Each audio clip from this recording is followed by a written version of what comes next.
All right, so we're gonna roll in from 20 miles an hour. Holy crap! Oh my god! Everything's moving so fast! 150 miles an hour! Oh my god, it's still going! Still going! 150,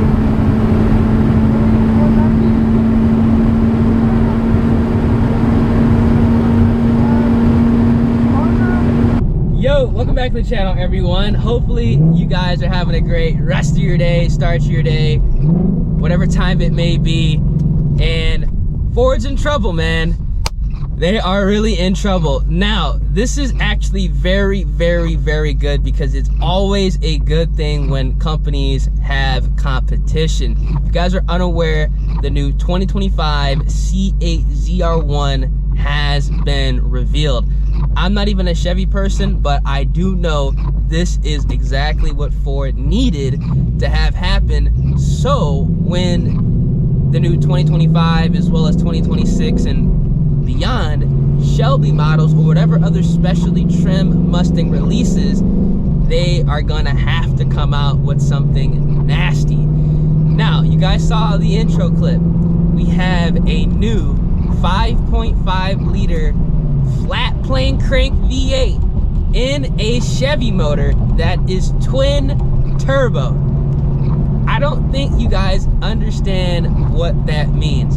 Now, obviously, we're gonna be going over the specs, how fast this car is, and overall what I think is going to happen, or at least what I hope is going to happen with the future Shelby products or whatever specialty trim Ford is going to come out with. If you guys enjoy these videos where I just go ahead and discuss a topic, doesn't have to be, you know, Mustangs, it could be literally with anything in the car community, make sure you guys drop a like on the vid, subscribe to the channel, turn on post notifications. Let me know down in the comment section what you guys think of the new C8 ZR1. Let's go ahead and get on with the engine specs and exactly what is powering this monster. We planned the ZR1 from the beginning. So with the Stingray, followed by the track-ready Z06, followed by the all-weather capability of the E-Ray, the hardware that goes in each of those cars was planned from the beginning, which is why the LT7 evolved from the LT6. It's still got that flat plane crank,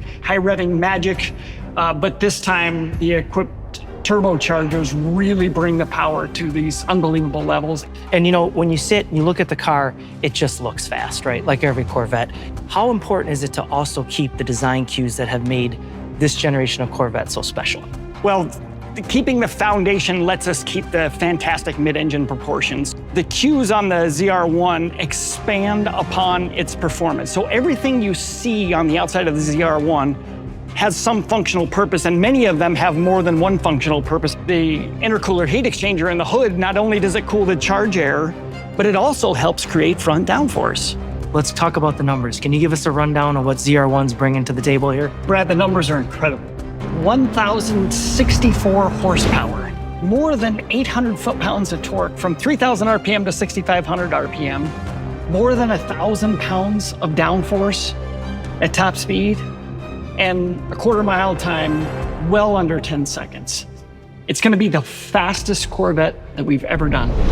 The ZR1 represents the first ever factory turbocharged Corvette. When you think about turbochargers, some might say, hey, there's gonna be some lag, you know, it takes a little bit of time to spool up. What are some of the things that you all did as a team to mitigate that? That's a great question, Brad. And these turbochargers are massive, 76 millimeter compressors. So in the design of the turbocharger, we phase the exhaust cams in the engine to keep turbo speed as high as possible. We change ignition timing, throttle position, and we have a special wastegate that's electronically controlled. So we can use those features to keep turbo speeds as high as possible. So when you're exercising the ZR1 on the twisty roads, your favorite place to drive, or even on the track, that massive power and torque is always available. It's incredible. Now, as you guys saw, it's going to be pretty much a fully built 5.5 liter V8 flat plane crank twin turbo engine. You got like 67 millimeter turbos on the C8 ZR1. 14 pounds of boost, which realistically isn't a lot of boost whatsoever, and it's pushing out over 1,000 horsepower. That is absolutely insane. 1,000 horsepower out of a stock car in 2025. With all this EPA stuff going on, you can't even hate, man. Even if you're not a Chevy person, if you're, you know, living in that tunnel vision, even if you're not a Chevy person, you can't bash that. Nowadays, we have a stock 1,000+ horsepower car, still with the factory warranty. Now, the price tag on this is a little bit steep. It's gonna be 150 grand. But at the same time, it's still a lot cheaper than the GTD. In my personal opinion, if you had to ask, you know, what would I get, the GTD or the C8 ZR1, it's a no-brainer. You know, first of all, I'm getting the C8 ZR1. I personally think the GTD, as cool as it is, as cool as it looks, as cool as it sounds,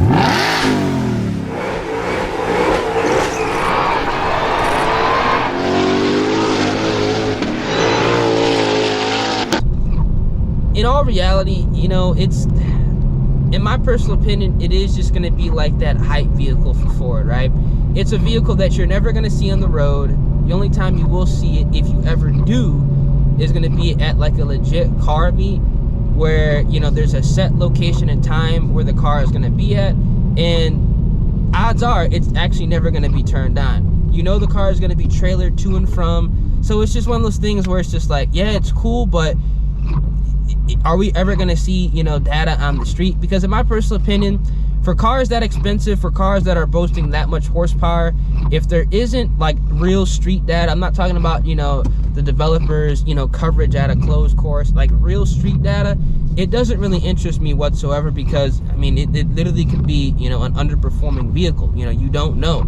I mean, people already have the Demon 170s on the street. We know that they're actually, you know, legitimately, even if you're not, you know, a Dodge person, I mean, I'm not really a huge Dodge fan, but they are legitimately, you know, the real deal. The cars are fast. But with the GTD, I mean, for $300,000, we all know that, you know, we're never going to get any real street data. That car is not going to be driven on the road. It's just too expensive. You know, anybody that's paying $300K for a Ford, they're not driving that on the road. That's a fact. And they're definitely not going to go beating on it, you know, on the road. It's just something that is not going to happen. But 150K for a C8 ZR1, obviously there are going to be some, you know, insane markups. I think we have the possibility of having some real street data, which in my opinion is going to be good and is going to force Ford to actually come out and create a badass Shelby vehicle S650. Now, honestly, I think what Ford should do, because the C8 ZR1 is, you know, in theory going to be disgusting. I mean, it does 0 to 200 in 25 seconds. The 60 to 130 is probably going to be somewhere in the mid to high fours on the tires that it comes with. It comes with like some Pilot Sport, not Pilot Sport, it comes with the Cup 2s if you get the specialty trim. But with lighter wheels and, you know, obviously a drag pack, it should be 60 to 130 in the mid to high fours at worst. And that's saying a lot. At worst, mid to high fours. And the quarter mile is going to be in the 9s 100% without even trying. So we're talking about a gas-powered vehicle that is Tesla plaid fast. That's badass with the factory warranty. That's absolutely insane. Now, I think Ford, because they are using a flat plane crank, I think it's safe to say that, you know, the next Shelby, let's say they drop a Shelby GT350, imagine how insane it would be if the next Shelby GT350 was, let's say, a 5.2 liter, you know, flat plane crank V8, all the oiling, you know, issues resolved, fully forged motor, and it comes twin turbo. That would be absolutely insane. Absolutely insane. The only thing that I could potentially see them running into an issue with is the way that it sounds, because that 5.2 liter flat plane crank with the turbos, it kind of sounds like a WRX, and I know some people, you know, they might not like that, But if it puts out power, you know, I think we can put that to the side and just appreciate that we have, you know, let's say they make it 850, 900 horsepower, or they actually swing for 1,000. They gotta swing for 1,000 now.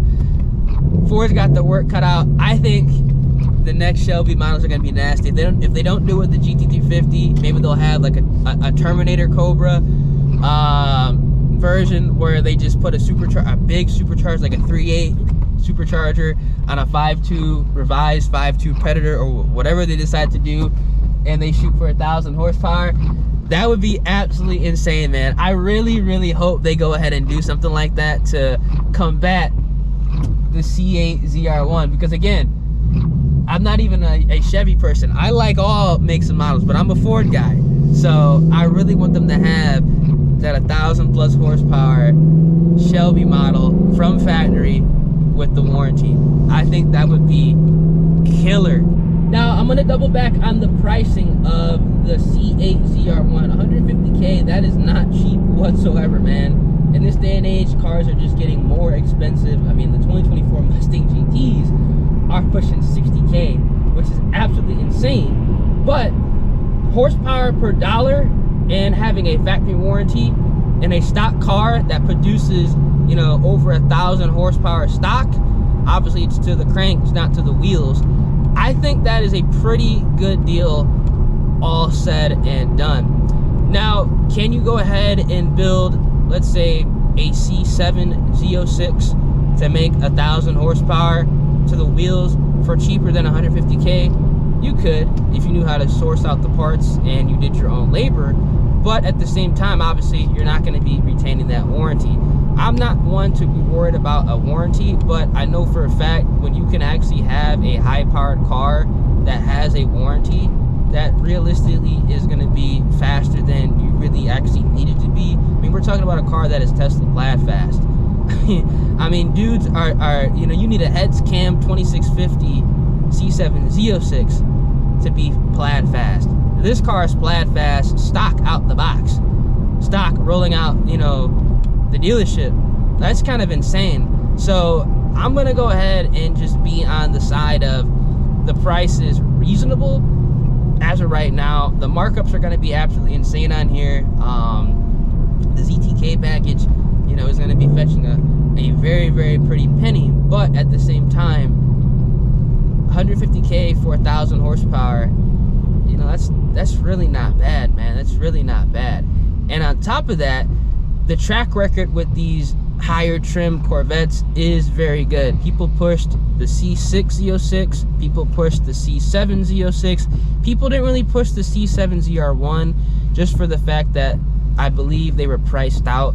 The prices were upcharged way too much, and I believe the car, honestly, it was too similar as far as performance wise to the C7 Z06. I mean, you can get a C7 Z06 to smoke a C7 ZR1 for a fraction of the price, and I feel like that's exactly why you didn't really see too many people running the C7 ZR1s. But with this C8 ZR1, it's completely different than the C8 Z06. So honestly, I think this is going to be a very, very interesting next couple of years, depending on how Ford goes ahead and combats the C8 ZR1, because they have to combat it. They have to. I mean, they dropped the GTD. It's insane. It's double the price of the C8 ZR1. They have to bring out a Shelby that has a either larger displacement supercharger or a set of twin turbos, man. And they have to. They have to. There's no way that they're going to release, you know, some 600 horsepower, 700 horsepower Shelby, you know, with an S650, you know, platform. It's just not going to happen. It can't happen. It cannot happen. It just cannot happen. Now, honestly, I think they should do it with the Terminator. I just think it'd be hilarious. You know, Chevy comes out swinging with the C8 ZR1, and let's say they come out with the, you know, Ford comes out with a Terminator, you know, that, you know, either has twin turbos, something like that, or like a huge blower on it. Like, let's say they bring back, they revise, let's say they revise like a 5.8, fully built 5.8, you know, that comes with like a 3.8 liter supercharger that's making like 1,000 horsepower or something like that, man. That would be nasty. Because I feel like a lot of people would they would want, you know, a supercharged V8 that makes 1,000 horsepower over a twin turbo V8 that makes 1,000 horsepower. Personally, I don't care, but if they drop like a 5.8 with a badass supercharger on it that has the whine, even though I'm not somebody that really cares about the whine, but if it has the whine and it makes 1,000 horsepower, it's a wrap. It is a wrap, ladies and gentlemen. Ford's got to do it, man. Right now, I mean, they in trouble a little bit, man. You can't say that they're not, because that C8 ZR1 makes that GTD look like a joke. In all reality, it does. I mean, for half the price, you're getting 1,000 horsepower. I mean, track car, cool and all, but I mean, a lot of people don't really care about having a focused, you know, track car. They want to have something they can get on, you know, in the street, now smoke whatever they, you know, run up against. Literally, that C8 ZR1 will smoke whatever rolls up on the road. Like, you will literally have to be looking for people that could beat that car. And that's insane to me, man. That's insane to me. Chevy literally released a vehicle that will not get beat by anything randomly on the road. It's not gonna happen. Ford's gotta go ahead and bring something out that'll do the same, man. That'll beat that C8 ZR1. I hope it does, shit, because I'm a Ford guy. But again, if it don't, you know, it is what it is. The Chevy got weight on it, but man, dude, I just can't wait till they reveal like the Shelby models, man, or they bring back the Terminator Cobra. I really hope they bring back the Terminator Cobra. This would be the perfect time to bring back the Terminator Cobra and just revise it. It would be the absolute perfect time to bring back the Terminator Cobra.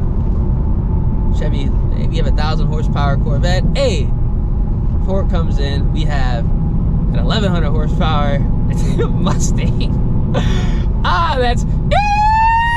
Oh, it'd be over. It'd be over. Everybody would be all over that Mustang, including myself, man. Shit, we'd be cleaning out the fleet, no bullshit. Everything would get sold to get that car. Fuck it. Oh man, I'm joking around, but look, I'm kind of not. Like, if they dropped a Terminator Cobra that made 1,100 horsepower stock, and let's say it was like 90K, look, man. Woo! But let me know what y'all think, man. Are you guys excited for the future to come? The Ford versus Chevy rivalry, I guess, is begun yet again. I mean, hell, man, the prices of Fords are going up. They're trying to compete against Chevy, and Chevy just dropped, you know, their first chess piece. They just moved their first chess piece. Ford's up next. Are they gonna get folded, or are they gonna come out swinging, man? We all know Ford's gonna come out swinging. They finna come out swinging hard. They finna come out swinging hard, man. They got to. They got to. And I think it's gonna be with the Terminator Cobra. That's what I personally think. All right, back at the casa. Hopefully you guys enjoyed the video, man. If you guys did, make sure you drop a like on the vid, subscribe to the channel, turn on post notifications. Let me know what you guys are thinking. Are you guys still on team Mustang GTD? Or are you like, man, that Chevy Corvette C8 ZR1 is nasty? I'll tell you this. The GTD is cool, but it ain't ZR1 cool. That is realistically an affordable supercar. So we'll have to see what Ford decides to do. Are they going to do nothing and just keep rolling with the GTD, or are they gonna drop some badass Terminator Cobra, a Shelby GT350, or a Shelby GT500, obviously in the S650 trim? We'll have to find out, man. Catch you guys in the next one. Deuces.